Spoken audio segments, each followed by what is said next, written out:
Vamos a pasar ahora a los métodos transdérmicos, que también sirven cuando la paciente tiene alguna patología adicional, pacientes con diabetes, pacientes con hipotiroidismo, pacientes con sobrepeso, pacientes que estén tomando medicamentos especiales y al mismo tiempo no deban tomar anticonceptivos orales porque no les va a funcionar.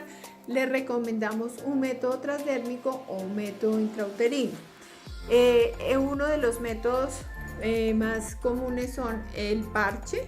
Este es el parche, se llama hebra y se coloca el primer día del ciclo y se va pasando al brazo, al otro brazo la otra semana, a la cadera. Ese método hace que el ciclo sea regular. Te colocas 3 parches, uno semanal.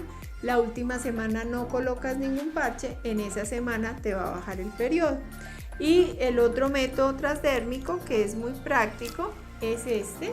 Es el anillo vaginal. Si ustedes lo miran bien, es un plástico que tiene memoria.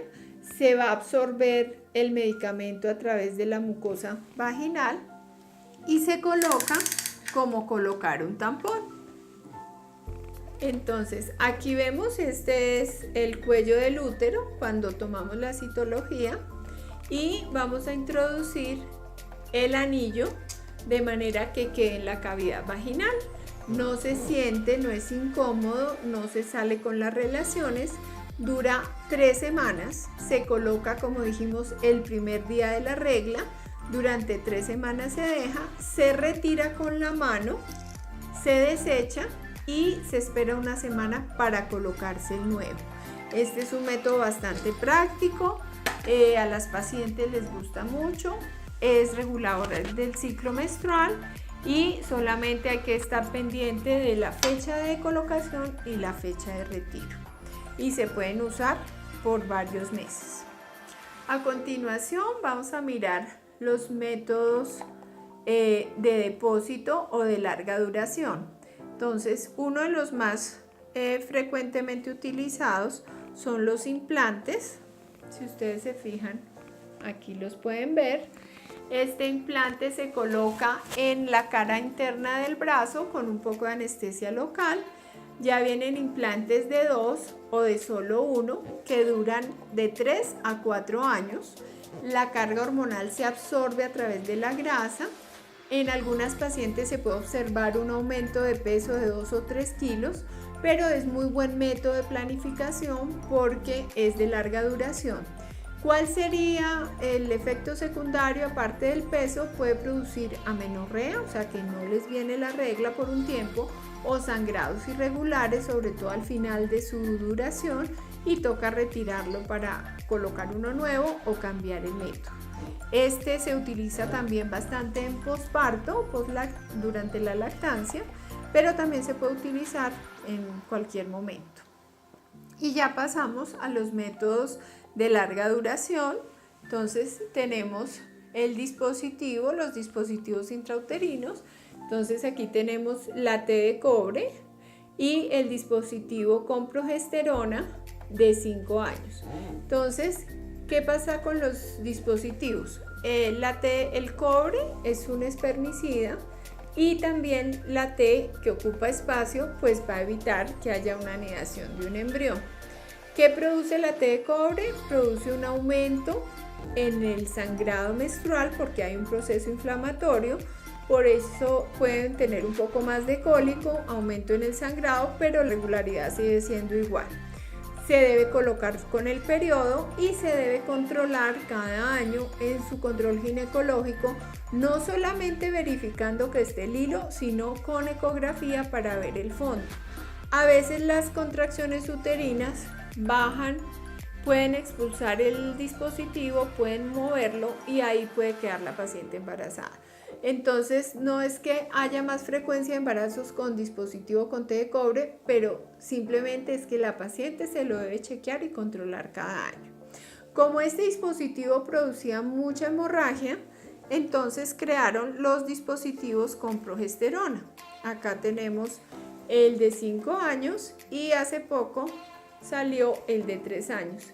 si ustedes se fijan, es un poco más pequeño.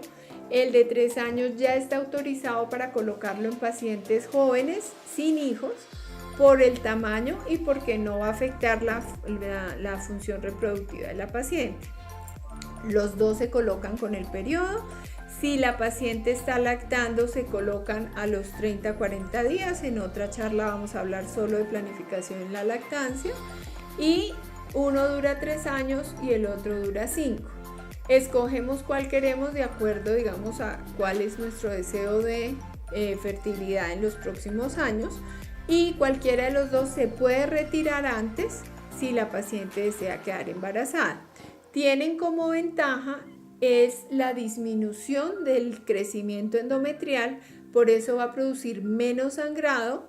Con el dispositivo de 5 años un 30% de las pacientes puede quedar sin sangrado menstrual, pero su función ovárica sigue funcionando normal, y con el de 3 años reduce un poco la cantidad de sangrado, que eso es un beneficio para las mujeres, pero no tiene ninguna contraindicación. La absorción de la progesterona es a nivel local y no produce cambios de peso ni cambios de humor, a veces un poco de resequedad vaginal porque sí disminuye el moco cervical y los fluidos cervicales, pero realmente los efectos son locales y son de los métodos más efectivos de larga duración, además que no dependen de la toma de la paciente, sino que lo coloca su ginecólogo, su médico tratante. Por último, pues ya nos queda hablar de los métodos definitivos, la ligadura de trompas y la vasectomía. La ligadura de trompas la puede pedir cualquier mujer mayor de edad, no importa el número de hijos que tenga, no necesita la autorización legal de su esposo hoy en día, anteriormente sí, y hay diferentes técnicas para hacerlo de acuerdo a si se hace posparto, poscesárea o si la paciente ya no está lactando y es una ligadura opcional. Todos los métodos tienen el 99% de eficacidad, hay un 0.01% de embarazo después de ligadura, lo mismo después de vasectomía. Y la vasectomía se utiliza también en los hombres que ya no quieran tener más bebés, pero es muy importante que deben planificar, así sea con preservativo o con alguno de estos métodos, por lo menos 3 a 6 meses después de la vasectomía, porque siguen saliendo espermatozoides en las eyaculaciones posteriores a la cirugía y la paciente puede quedar embarazada si el esposo ya tiene vasectomía, solamente por eso, los primeros meses. Antes de suspender el método de planificación debe realizarse un espermograma de control para verificar que ya no sale ningún espermatozoide en la muestra para que puedan estar tranquilos. Entonces hoy les hicimos un resumen de los diferentes métodos de planificación. Posteriormente vamos a hacer una sesión solamente para los métodos naturales porque es un tema que nos han solicitado muchísimo y lo tendremos en cuenta para una de nuestras próximas sesiones.